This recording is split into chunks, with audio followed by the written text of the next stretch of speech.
Assalamualaikum warahmatullahi wabarakatuh dan salam hormat. Terima kasih kerana bersama dengan saya pada hari ini. Moga saudara-saudari di rumah dan yang bertugas di Barisan Harapan dalam keadaan sihat dan sabar dalam tempoh PKP ini. Pada 16 Mac lalu, Kementerian Kewangan telah mengumumkan pembentukan satu unit khas, iaitu Unit Pelaksanaan dan Koordinasi Stimulus Ekonomi antara agensi nasional ataupun nama singkatnya Laksana. Tujuan Laksana ditubuhkan adalah untuk meneliti, memantau dan memastikan pakej-pakej stimulus ekonomi yang diperkenalkan kerajaan akan sampai ke setiap peringkat rakyat dan memanfaatkan golongan akar umbi. Izinkan saya mengimbas kembali pada 27 Mac yang lalu. Yang amat berhormat Perdana Menteri Tan Sri Muhyiddin Yassin telah mengumumkan pakej rangsangan ekonomi prihatin rakyat ataupun pakej prihatin.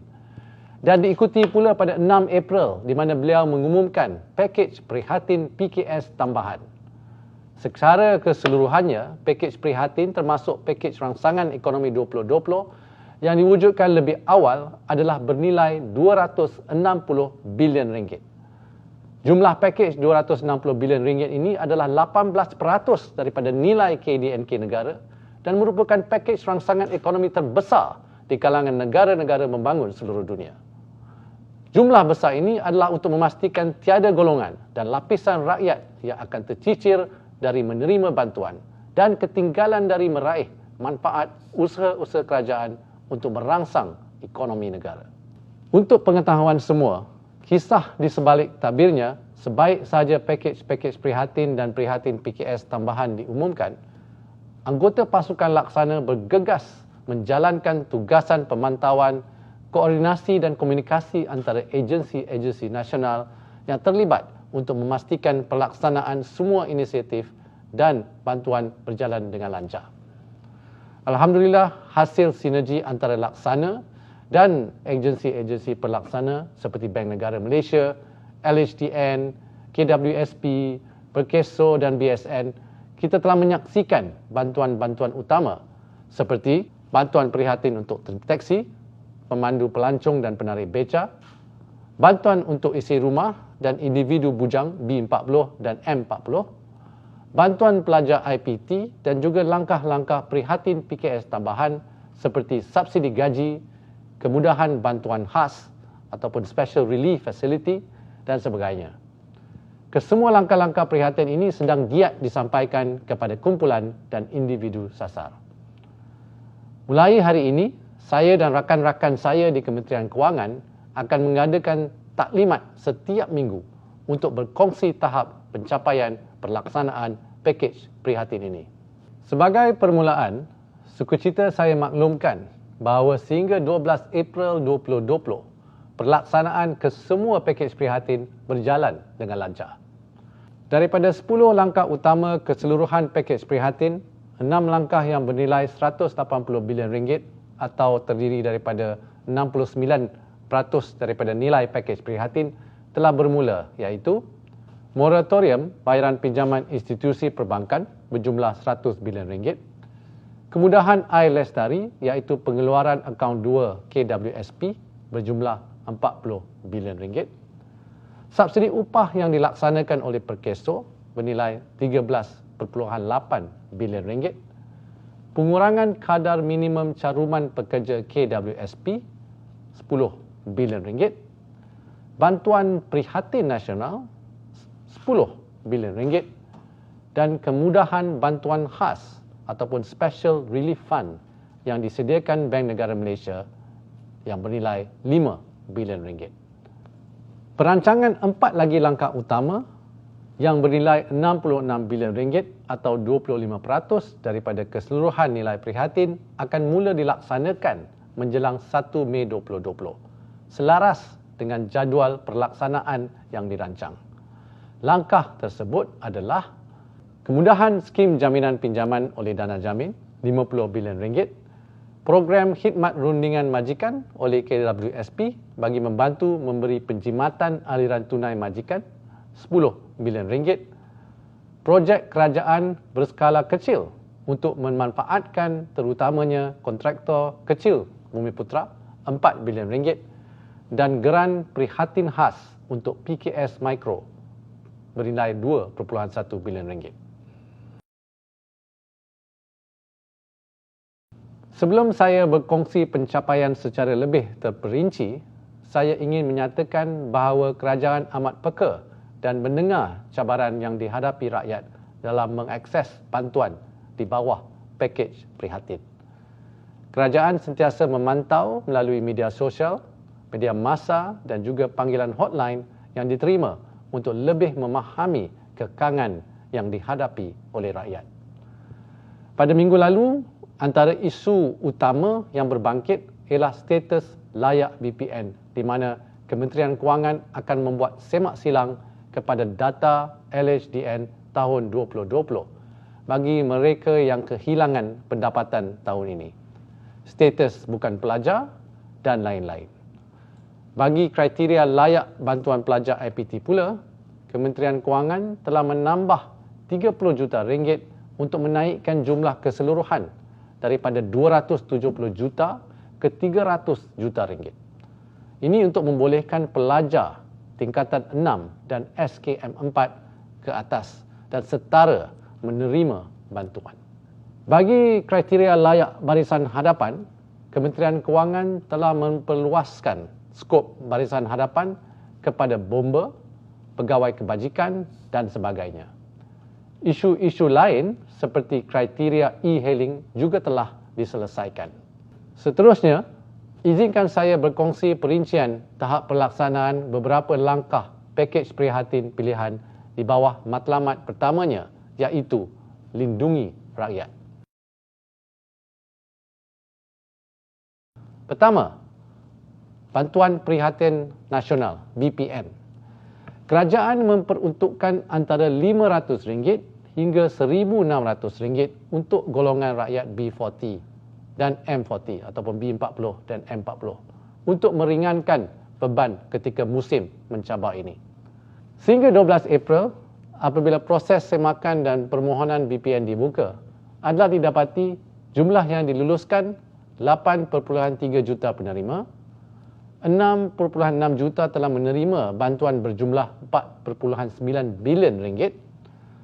Permohonan baru adalah 2.77 juta, manakala jumlah permohonan rayuan adalah 274,000. Bagi golongan permohonan baru dan rayuan, keputusan dan pembayaran akan dibuat dalam bulan Mei selepas semakan dan verifikasi dilakukan oleh LHDN. Bagi golongan yang telah layak menerima BPN pula, Kementerian Kewangan telah mempercepatkan pembayaran fasa pertama daripada hujung April ke 6 hari bulan April 2020. Sukacita saya berkongsi bahawa sehingga 12 April 2020, seramai 3.2 juta ataupun 96.6% isi rumah B40 dan 3.4 juta ataupun 92.3% individu B40 telah menerima pembayaran berjumlah 3.2 bilion ringgit dan 1.7 bilion masing-masing. Dan keseluruhannya adalah 4.9 bilion ringgit. Dalam minggu ini, antara 13 hingga 15 April 2020, sebanyak 750 juta ringgit akan disalurkan kepada lebih kurang 1.5 juta penerima. Kedua, kerajaan juga menyediakan insentif bayaran RM600 kepada pemandu teksi, pemandu pelancong dan juga pengayuh beca.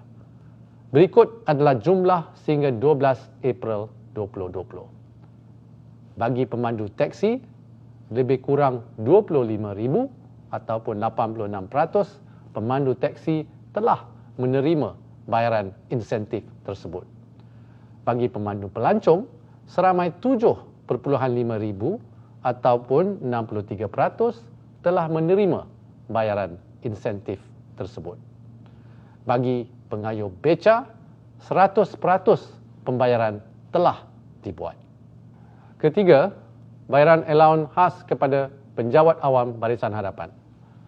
Tuntutan allowance bulanan RM600 bagi pegawai kesihatan dan RM200 bagi pegawai barisan hadapan yang lain akan bermula pada bulan April ini memanfaatkan 200,000 pegawai.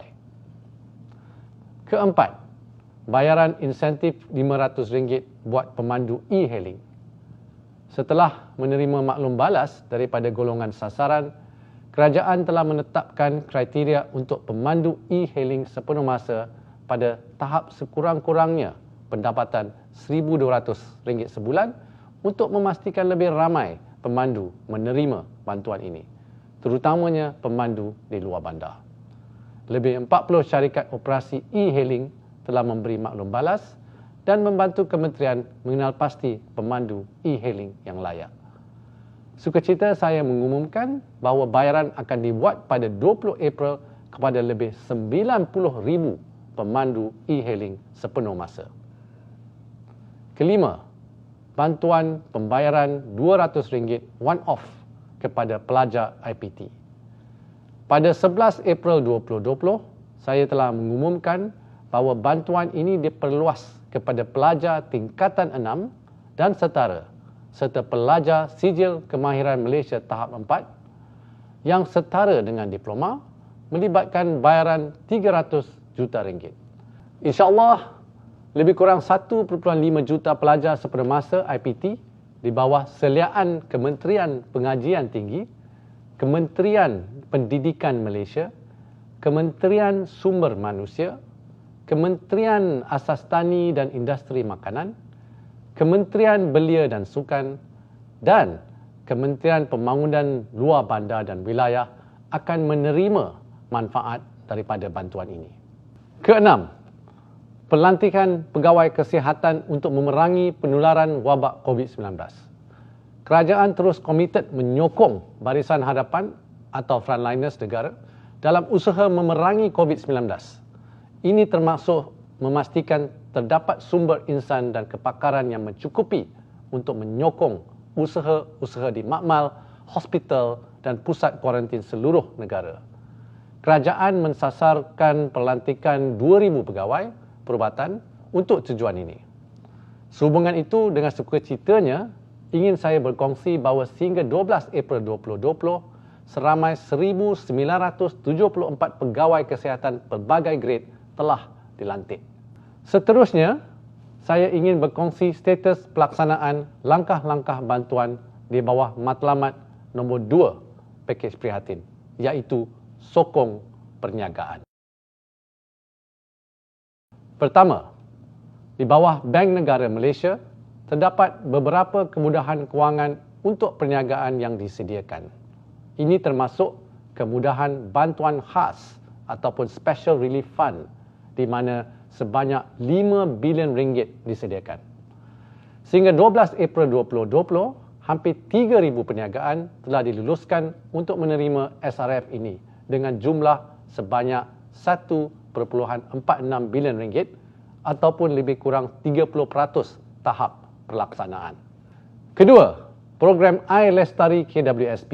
Di bawah kemudahan ini yang dianggarkan berjumlah RM40 bilion, rakyat Malaysia boleh mengeluarkan RM500 sebulan selama 12 bulan daripada akaun 2 KWSP bagi meringankan beban yang dihadapi. Sehingga 12 April 2020, 1.28 juta permohonan diterima. 1.17 juta permohonan diluluskan yang melibatkan pengeluaran sebanyak RM572 juta untuk bulan Mei 2020. Ini menunjukkan bahawa ramai rakyat Malaysia yang dapat meringankan beban mereka dengan duit ini. Adalah dijangka jumlah ini akan meningkat dalam bulan-bulan yang akan datang. Ketiga, inisiatif subsidi upah. Kerajaan telah memperuntukkan RM13.8 bilion bagi menolong PKS. Sehingga 12 April 2020, jumlah permohonan adalah 31,000 majikan dan 299,000 pekerja, dan daripada jumlah tersebut 98% merupakan syarikat kecil dengan jumlah pekerja 75 dan ke bawah. Anggaran implikasi lebih kurang RM307 juta. Keempat, Employee Retention Program. kerajaan memperuntukkan 120 juta ringgit untuk membiayai 600 ringgit bagi pekerja yang cuti tanpa gaji. Sehingga 12 April 2020, kerajaan menerima permohonan sebanyak 6,900 majikan untuk 47,000 pekerja. Implikasinya ialah 28.6 juta ringgit. Daripada jumlah perbelanjaan tambahan kerajaan di bawah prihatin, setakat 12 April 2020, Kementerian Kewangan telah menyalurkan peruntukan sebanyak 8.6 bilion ringgit atau 25% daripada jumlah peruntukan kepada kementerian dan agensi pelaksanaan yang berkaitan. Masih ada banyak lagi pelaksanaan yang perlu dibuat. Meskipun dalam keadaan PKP, kerajaan akan memastikan jentera kerajaan terus beroperasi bagi memastikan kelangsungan pelaksanaan langkah prihatin, terutamanya langkah yang menyumbang kepada kebajikan rakyat dan peningkatan aktiviti ekonomi negara. Memandang ke hadapan, saya berharap agar rakyat dan PKS yang masih belum mendapat manfaat yang disediakan segeralah membuat permohonan. InsyaAllah kita akan cuba sedaya upaya untuk mempertimbangkan semua permohonan. Sekian, wabillahi taufik wal hidayah. Wassalamualaikum warahmatullahi wabarakatuh. Terima kasih.